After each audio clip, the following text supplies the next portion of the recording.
Hey guys, Ashlane here, coming at you today, talking about the value of a cheap deck. Now, when I say cheap, I basically mean anything with an average elixir cost lower than 4. And you can see we've assembled a deck like that today. It's a good sample deck using cost-effective cards. The idea here is to get value out of cards like the Goblin Barrel and also the Fireball instead of the arrows. So it's a little bit more expensive, but also it can take down those pesky barbarians in case we face them because they're so popular in the game. The idea behind this deck is to use cards like the Tombstone and the Hidden Tesla to protect my end of the map, and then meanwhile wait till I have the elixir advantage against my opponent and then drop the giant and the minion combo.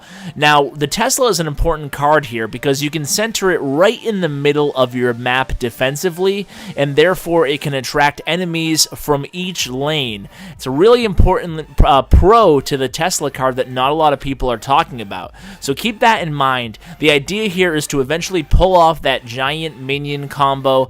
A giant minion combo is actually stronger than a lot of people think. So let's go ahead and do a sample battle with this deck. I put out two 20-minute episodes back to back here, so we'll keep this one a little bit shorter. Hopefully we win, but nevertheless, hopefully you can pick up a tip or two using a deck like this. So we're going to start out with the Tombstone. He starts out right off the bat with a Golem here. You can see we're the same level, so the card should be roughly the same level. I'm just going to drop a Tesla at this point. Now, I don't have my Fireball up, unfortunately. It would have been a great opportunity to use it against those barbarians. Instead, we'll just go ahead and we have the Tesla and the Tombstone. We're going to drop the minions.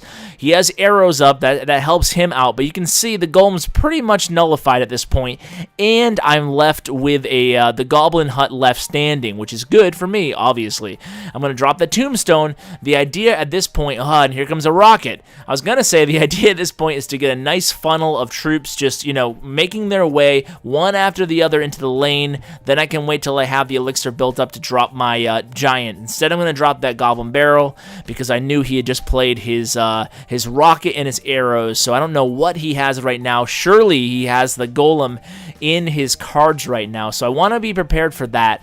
He also has a Prince, but a Prince against a Tombstone, not that much to worry about. We don't have anything to worry about with this Prince and Wizard here. We're just going to drop that Tesla. Again, protect my land, protect my home front here with the Tesla and the Tombstone, and I'm going to go ahead and drop this combo here. So I have the Giant and I have the Minions. Yeah, Barbarians are a good answer to the Giant, so we might not get a heck of a lot of damage, and he takes down my Minions with the arrows there. But it's okay, that's the idea. We want to catch him at an elixir disadvantage, and because our deck is so cheap, we can rely on that Hidden Tesla and the Tombstone to do a lot of work for us defensively while we try to gain that advantage and then parlay it into an offensive attack. So we're just going to keep going at it here. We're going to put down another Goblin Hut. This time I want to make sure I put it near my King Tower so he activates the King Tower if he goes ahead and uses a rocket against it. And here comes the rocket. Is he going to activate the King Tower? No. Very good placement there on that rocket. But my Hidden Tesla, that's another advantage that I'm sure you guys are aware of. Hidden Tesla, not damaged by rockets unless it's up. It was not up there. Going to Tombstone the Prince. Going to Goblin Barrel the left-hand tower.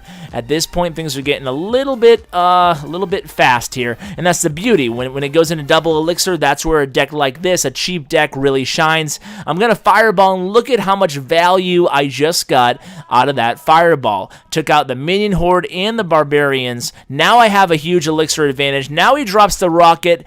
There's no way that rocket was a well-timed one. He must be low on elixir. He just dropped the last 5 remaining elixir on that Prince. He has a Spirit Goblins, but I'm going to get a few shots in here with my Giant, and then the Goblin Barrel will finish it off. Got the win.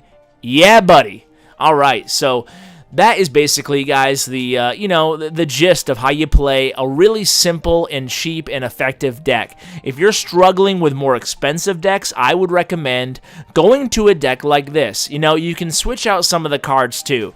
The Giant and the Minions are pretty central to this configuration right now, this deck, those two cards, but if you want to switch out a card on this deck, you know, looking back, I probably could have done without the Goblin Hut, right? So I could have switched that Goblin Hut for a number of cards. The beautiful thing about that Goblin Hut card is it can really be turned into a Witch, a Valkyrie, a Bomber. We could put the even Goblins in this deck, another cheap card. We could try the Mini P.E.K.K.A, the Musketeer, a Baby Dragon. Anything with a 4 elixir cost or lower would be great in that spot. So guys, just wanted to give you an idea of how to play a value deck like this. I hope you try it out. I hope it works for you. Let me know how it goes if you do try it out in the comments below. And thanks so much for watching, guys. Take care. Have a great day. We don't play for fame, we don't play for cash. We just play